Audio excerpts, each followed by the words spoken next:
Welcome to EntrePods, the most cutting-edge podcast for entrepreneurs and investors. We answer the hottest question today. So now what? We are radically civilized with a focus on doable solutions that make the most positive impacts in your business, financial, personal, and community life. The world right now belongs to entrepreneurs. Today, we'll show you through our expert conversations that matter, the limitless opportunities you have right now to live the life of your dreams. The best version of you and your business starts now. Welcome to EntrePods. Hello, EntrePods. Today we have another glorious, wonderful guest, and this woman is coming to us from the wonderful state, I said wonderful too many times, but of Colorado. She is an extraordinary woman. She is the founder of Extraordinary Women Connect events, the Extraordinary Women Radio, as well as she has an incredible Facebook group called the Extraordinary Women Connect events, or Extraordinary Women Connect Facebook group, which you all need to go to. She believes that women's voices matter. She's a connector, a storyteller, a business coach, and a change maker for women of influence. So I want us to give an incredible round of applause and welcome to Cami Gildner. Cami, welcome to the show. Oh, Jennifer, thanks for having me here today. I'm really excited to have this conversation with you. Yeah, I'm so just stoked to be able to speak with you. And I think that right now, our theme is so now what? So right now we're in this incredible opportunity where we can change the world and we can live in ethical entrepreneurship and just make things happen. And so many people are eschewing the old way of doing things because it hasn't worked for anyone. And we're moving into an enlightened consciousness, a new way to do business that is great for the customers. It's great for the business owners, but it's painful. We're giving birth to something really new. And we're like, we're in transition. It's been a crazy year, right? It's been a crazy, more than a year. And, just coming through this, I keep talking about, it's like we're coming through this portal to this other side, and we are being called to show up in bigger ways and better ways and throw out some of those old yucky ways of doing business. Yeah, I absolutely agree. Now, guys, Cami Gildner, if you want to see her, I'm just going to put it out right now. It's KamiGuildner.com, KamiGuildner.com. When you go to her website, you'll see that she's been doing a lot of incredible things. And please go onto her Facebook to connect with that. But for this episode, and what I wanted to talk with her about is one of the things that she works with clients, and I think this is really important, is how to learn and speak your clients' love language. Because when we have clients, it's a relationship. We're inviting them in. We're saying, let us be of service. Maybe you're going to buy this thing from me. Maybe I'm going to serve you in some way. I'm going to help your business get to the other side with accounting or finance. Wherever, if you're in business, you're selling, but you're also a relationship person. You're in relationships with people, whether it's more transactional with products, but you want them to come back, love you, refer you, talk to other people about you, because it's a relationship. So let's talk about that. Let's talk about this love language with clients and thinking about it in a different way than we do other relationships. Sure. And I think that you're so correct. When we are building our businesses, it is about creating relationships, right? It's about creating connections that are meaningful, that support one another, that are lifting each other up. All of that is the way we can really grow our business. And one of the things I was seeing really prevalent out in the world, especially in the world of coaching, is a lot of pain-based scarcity marketing that really would, if you think about energetically what that was doing for the people in their communities, was one, it was throwing out more self-doubt. It was throwing out, oh my gosh, I'm not good enough. If I don't do this, it's fear-based. All of that kind of approach to marketing is a really, it pulls down the energetic vibrations of our clients, our prospective clients, of our communities, and of our world. At the end of the day, I think this is some of the shift that we're stepping into, is starting to lift each other up and change the way we are supporting one another. And so one of the things I like to talk about is let's throw out the pain-based scarcity marketing approaches that are out there that are so prevalent in the coaching industry. and instead start to speak our client's love language. And the way we do that is I have a tool, it's called Speak Your Client's Love Language, and it's literally just 3 columns. It's a 3-column spreadsheet. And we do have to understand the pains, what keeps our clients awake at night. So that's the first column. So, what are the things that's there? We have to understand that as marketers, but we don't have to feed on it, like a frenzy of feeding on it. But we have to understand it. What's the emotions associated with that is the second column. And then the third column is this magic. This is where the golden comes from, right? Is to start, what is it your clients desire? What are they aspiring to? And when we start to look and have conversations with our clients and understand what it is they're aspiring to, what it is that they're desiring, and we start to use the language that they use, not the language we use, because it's really easy for us to start dropping in our own words that we want to use, but instead really listen to our clients and say, what is it that you're trying to get to? What is it that you really desire, and help them go deeper in that space. That's where we can start to speak our clients' love language. And once you go through the process of building out this tool, and you can do it with just individual conversations that you're having with people, you can do it with surveys that you're reaching out, say you want to reach 100 people of your ideal target audience, and you're asking those kinds of questions, and you're gathering that data, and you're looking for the things that are most consistent in that data. You start to develop a toolkit that you can go to every single time that you're going to write content that you can come back to, that they've told you what they're desiring. And that's how you learn to speak to their love language. And you might pull in a couple questions off of the pain point. You might start with a question that comes off of that. Are you feeling, this sort of a way? Or are you feeling frustrated, or whatever that might look like? But then you're really spending the majority of your time in the marketing space speaking to how do they really accomplish their desires. I love this. And for me, it's hard. I can see myself going into the negative. Like, are you scared about government regulations and you want to get back to it? Is the notice of foreclosures, really upsetting you as a real estate investor, right? There's so many negative things, and there's enough to be afraid of. And so just turn the news on, right? And like, we can go down a whole cycle. It's fear porn. I mean, really, the news is just like spinning this out, right? It's just ridiculous. It's ridiculous. And it's because it makes them ratings, because people get scared and they have to see what's going to happen next, like I will hardly turn the news scare on at night anymore, because I can't go there. No, I mean, it's just one jump scare at another. We've got this, this, and then, so we're not going to talk about that, but because then we'll talk about negative. See, I'm going down the hill now, folks. So don't want to do that, but I think that I just went through a big training. You guys know I've been in ASA Academy. I'm part of ASA Collective, which is an incredible group of women podcasters. And one of the things that was part of the training is bringing in experts talking about data and analytics. And for me, I just want to go, I don't like that part. But it was incredible how it was so client-centered now. What are your clients listening for? Why are they listening to you in this podcast? Are you really answering their needs? What are their this? And it was everything that you're talking about right now.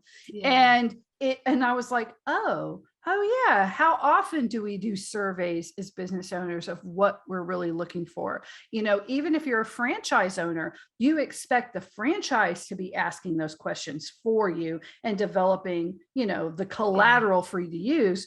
But we can all be doing this. That's the difference between franchisees who do really well and those who kind of like coast along. So no matter what type of business you have, whether you're a coach or whether you're a Subway franchise or whether you're something else, there are ways that you can utilize this for your local area to really build up business and then expand upon it globally. And I think the other part of this, as leaders, as women leaders, this is part of what we're being called to do, right? I mean, it's like us being called to step out of all the noise that's there, no matter what that noise looks like, whether it's the noise amongst coaches, the noises amongst the news, the noise amongst whatever. it's about actually leveling up to a new space and saying, we're not going to play in that. We're not going to be in that space. And instead, we are going to help lead our world to a better place. I absolutely love that. I love the idea of we're all being called, especially as women entrepreneurs and women leaders, to a higher purpose. You know, it's like hit the glass ceiling. Well, who made that ceiling? It wasn't us. We are fully capable as women or people of color, or if you're diversity or wherever you're coming from, or even if you're a cisgendered white male, you are perfectly capable of developing your own space. It's empowering all of us as humans to say, these old constructs made sometimes by people that it worked in their society, it worked with their generation, but it's different now. We no longer have to do that. We don't have to fix what isn't broke. There's a lot of things that work, you know, in business. There's a lot of trainings that work right. I'm not saying throw the baby out with the bathwater here. God, that's an old thing. But but you know, you're absolutely right, Kimmy.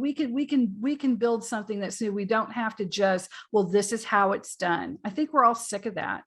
You know, in so many ways, and we can make something really super cool. So in that same vein of speaking love language and turning what could be negative or just using it as a lead, like, are you worried about this right now? Well, these are the wonderful things that we can do and making it more positive for everyone. What are some 5 rules of marketing that you feel every small business owner or women entrepreneur leader needs to break? Right. Well, we hit one already. So let's throw out the pain-based scarcity marketing.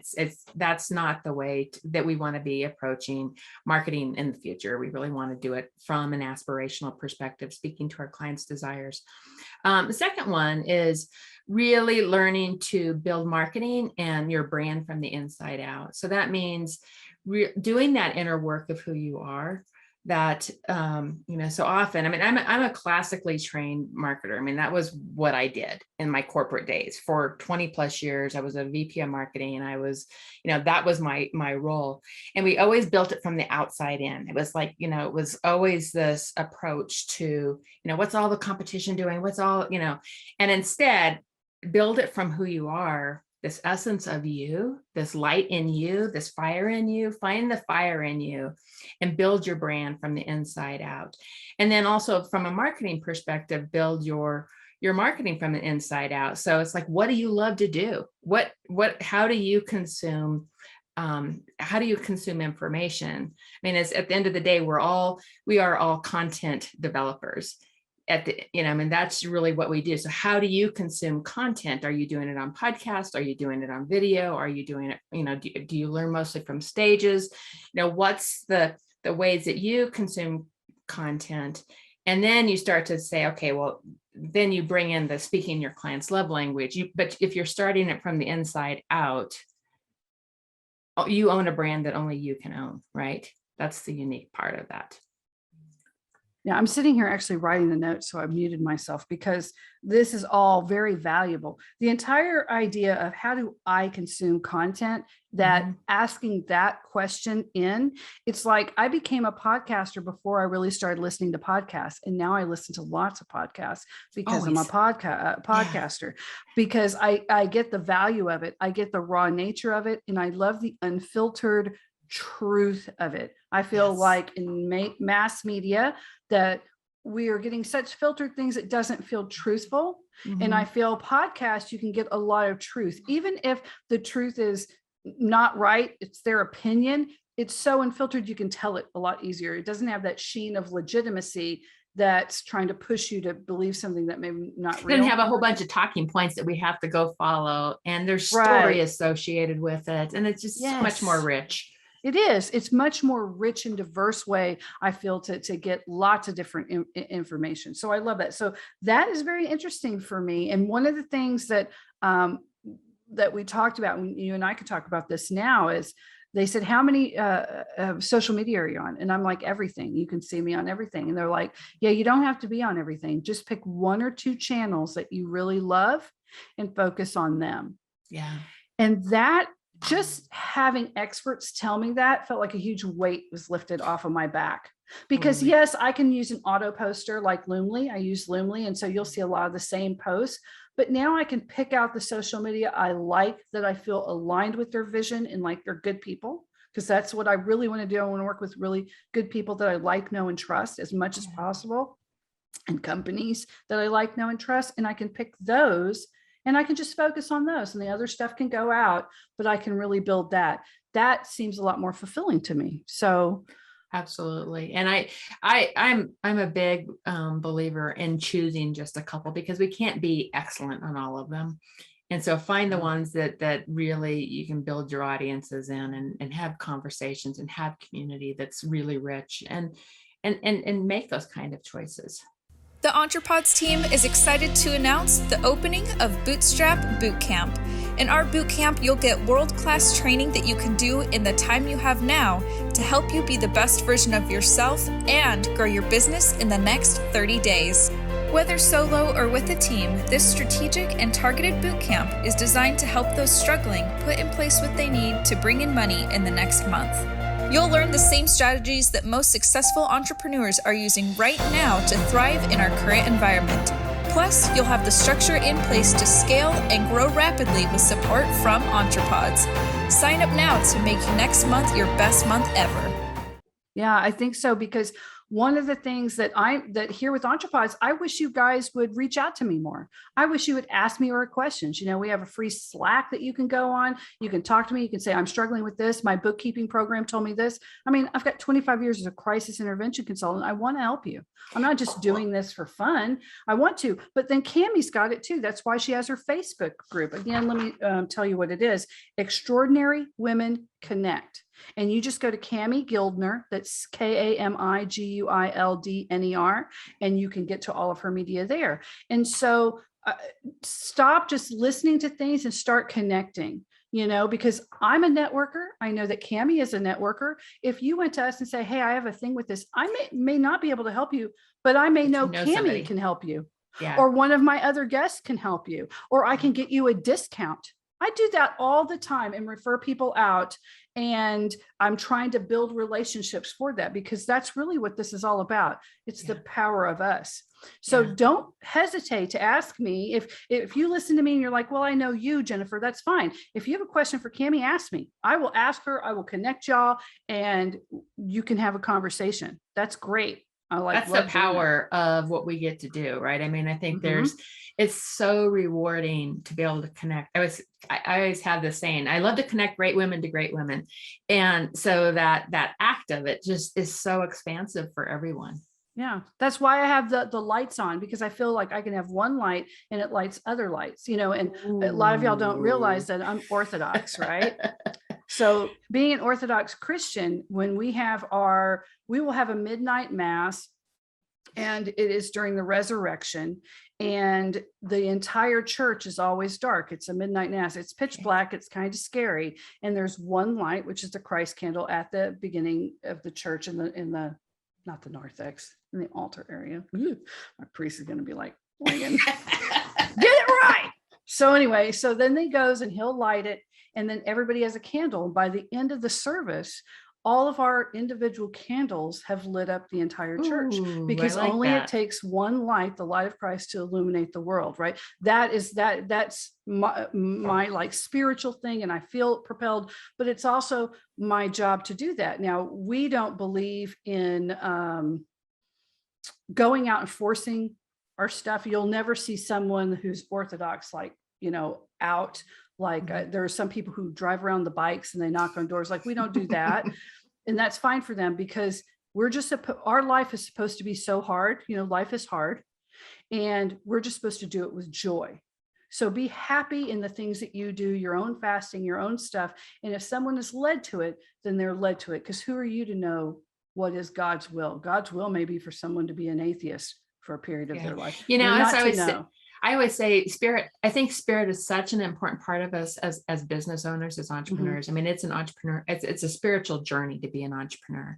Yeah. And I always say spirit, however you spirit, because whatever that light is for you, that helps us take our work even more brilliantly out into the world. Yeah. I love that vision of, you know it, however you know it, the source or however you know it, it is not for me to judge that. I know what mine is for me, and I have to live my truth. But that doesn't mean you're not living your truth. That's your deal, right? And the light we have to bring it out. Yeah. The light you described of, having the one light and everybody gets the light and the light's behind you. That's like, yes, it sings to my heart. Yeah, it is. It's a great ceremony. It's an ancient ceremony. I love that for thousands of years, we've been doing the same thing. And so I love it. And that's part of my life. But then I think about it with other people. And there's a policy that, as a business consultant, and it's my policy, but I've literally talked in other companies into do it. And I call it the shine bright policy. It's the idea that we will not, in our words, actions, or deeds, attempt in any way in our company to dull the light of others. And I have said, I really think that y'all need to put that in there. And for the companies that were like, oh, we're totally aligned with that, they did. Some companies were not. They were like, no, it's dog eat dog. I'm thinking SEC. And you don't want to be there, right? No, SEC regulated companies I don't work with anymore because they are so hamstrung with stuff and they won't put in things like that. And I'm like, no, I don't want that. I want everyone at the company to be, your light will never shine bright if you're trying to stifle the lights of others. If you help other people be bright, guess what? You become bright too. That's just the way it works. It's the nature of fire. Yes. Yes. No, that's my book. My book is Fire Dancer. And that's kind of the, and that's the concept of it, right? Is lighting the light up inside of you, and you're lighting. I mean, it's the whole concept. I mean, we're so aligned on all of this, Jennifer. I know. I'm just sitting here going, oh my gosh, I love it. Fire Dancer. So now I got to write that down. So I see it, and I know I wrote it before, but now I've got to go and buy it. Another thing on my list. Oh yeah. Fire Dancer, your spiral journey to a life of passion and purpose. And can they find that at CamiGildner.com, or do they go to Amazon for Amazon's the best place. Okay. I mean, they can find it on CamiGildner.com, but it'll send them to Amazon. Yeah. We're going to have all the links for you guys at the end of the show anyway. So don't worry about memorizing any of this. You just go on any of your listening platform and we put it all there for you. So don't stress, because I know everybody's going to want to talk to Cami now. So as you're working with finding the love language of your clients, what would you suggest to women who are working with people like engineers? There's a lot of people who work with engineers and people whose love language is something completely different. It's either acts of service or something that's hard to bring out. So what are some tips for them? Yeah. Well, so I have a lot of engineer clients. First of all, I have a rocket scientist client. I have an engineer client I came out of the tech world because, I have a lot of people in my community in that space.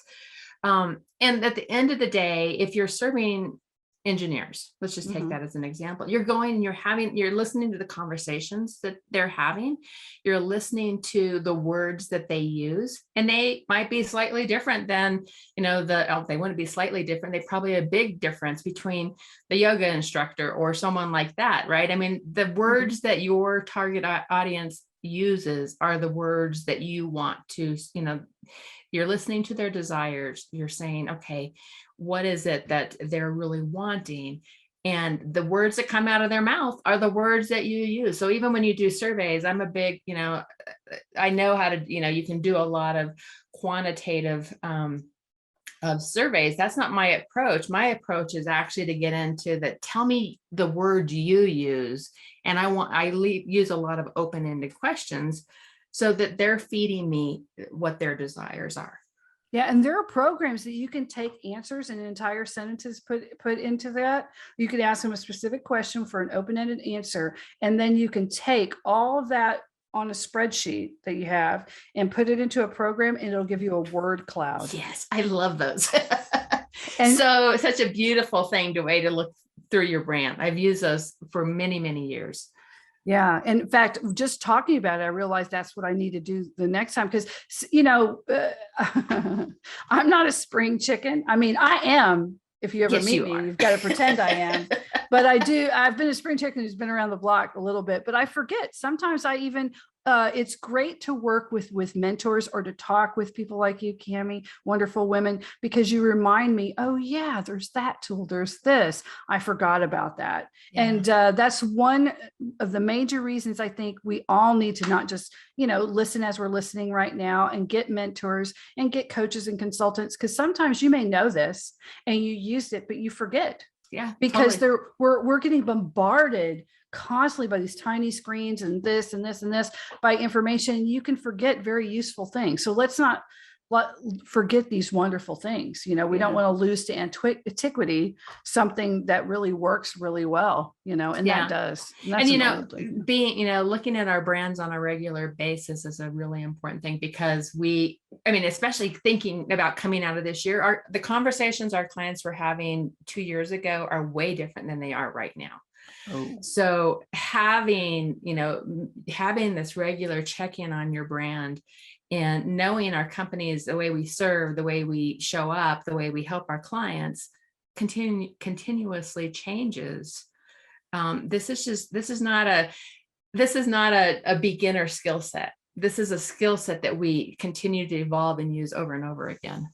Absolutely. And that's why I work with people on foundation a lot and their business plan, which is so boring. Most people will do a business plan to get funding, or they'll do a business plan because the bank wants it. But they think they take it and they put it all out and then they just go, okay, it looks good. And they throw it into something. And I'm like, no, a real good business plan should be integrated into your culture deck, into your policies. And it should be a living document that's changing, because you're changing. You don't want to stay a startup. You don't want to stay as a 10-year business. You want to go up to a business. Maybe you're at 5 million. You need to go up to 10 million, and you're going to have to change and add and expand. Nike just doesn't sell shoes. Right. Coca-Cola just doesn't sell this one drink that used to have cocaine in it. We probably, some of us wish it would. I'm having a great day. They got shirts, they got merchandise and brands. Now they have, they own a billion other companies that you can't even believe are related to Coca-Cola that are totally different. Right. They're going to have the Coca-Cola vaccine coming out next month. I'm convinced everybody will rush out to get that. It's just nuts. But yeah, it has to be living and breathing, and it's got to be, changing with you. So that's great advice. So listen to Cammie, that think about your brand, go back down to that and think about your desires and how you want to help people and how you're executing that with your plan that you have now. And it'll help you make changes that I think will be very profitable for you in the end. Is there anything else that you want to discuss? I'll hit on the other couple rules of marketing to break. So when you build your brand from the inside out, you can throw out there's no such thing as competition. You got to just focus on what you find your lane and you live in your lane. And that as a former marketer, oh my gosh, I would have never said, don't pay attention to the competition. But if you do marketing from the inside out, you can really throw out that part of it. Also throw out the formulas. There's no such thing as a 5 steps to success, 7 steps to success. This is a journey you're on as an entrepreneur. And, so that's how you can really, show up in a way that is authentically you. If you're using the formulas, you sound just like everyone else. And then the last one is say no to the hustle and find your flow, find your way that you want to live your life. And that's a really good way to build your business and do it in a way that things are flowing to you versus in the hustle mode. So those are my rules of marketing to break. Once again, I'm muted so I could write that down, because I think that's really important, especially about the journey. I actually have some very powerful software I use for analytics and tools to help business owners, where we go through everything, all those boring little analytics and details, and then culture and everything else. But it doesn't talk about that. It talks about being able to be ready on your journey as a business person. Even technology that I use embraces that same concept, because they get it, and it's actually much more powerful. And we can find, 100,000, 150,000 people aren't looking at, because we're looking at the totality of this living, breathing entity you're creating that stems from the creator owner, So those are this is really great. Cammie, I'm going to have you back, because there are many topics Cammie can discuss. This is just a little bit. These are the first ones. So we're going to have her back to discuss the other stuff. So remember to focus on your client's desires, to build your brand from the inside out, the essence of you. Live in your lane. Don't pay attention to competition, because once you live in your lane, you don't need to anymore. You've broken through that. Stop thinking about these steps you have to take and 5 steps or whatever. It's a journey you're on. So build on that. Say no to the hustle and think about how you consume content. So these are these things we talked about, right? Yes. Thank you so much, Jennifer. It's been such a pleasure to get to know you. Yes, this has been really great. And guys, all the notes will be here. I want to thank you. We're at the end of our show. We've actually went a little bit over, but it's great. And you can find us at EntrePods on all social media, all listening platforms. We'll have all the links for you. Again, we are finishing our talk with the wonderful, amazing Cammie Gildner. You can go to CammieGildner.com and we'll have it all for you. Thank you guys for being here this week. And thank you, Cammie. Thank you so much. Thank you, Jennifer. Okay. And guys, do not forget to like, review, and share this content. We have it at EntrePods.com. Just click and it just brings up everything you need to do to show some love. We need it. It helps us get wonderful people like Cammie on the show to be able to get this information out to you so we can be of best use to you. And email me if you have a question, or if you feel like there are topics I'm not discussing that you want to hear about. I want to know about it. So just let me know. You guys have a great week. And we'll see you next time on EntrePods. Later, Gators. Thank you for listening. And please go give us a 5-star rating on your preferred listening platform if you enjoyed the show. This helps us reach more listeners like you and keep booking amazing guests. If you'd like to join our growing EntrePods community, want our social media links to like or share, or inquire about one-on-one strategy calls with our host, Jennifer, please visit EntrePods.com. See you next time, and here's to you and your best life imaginable.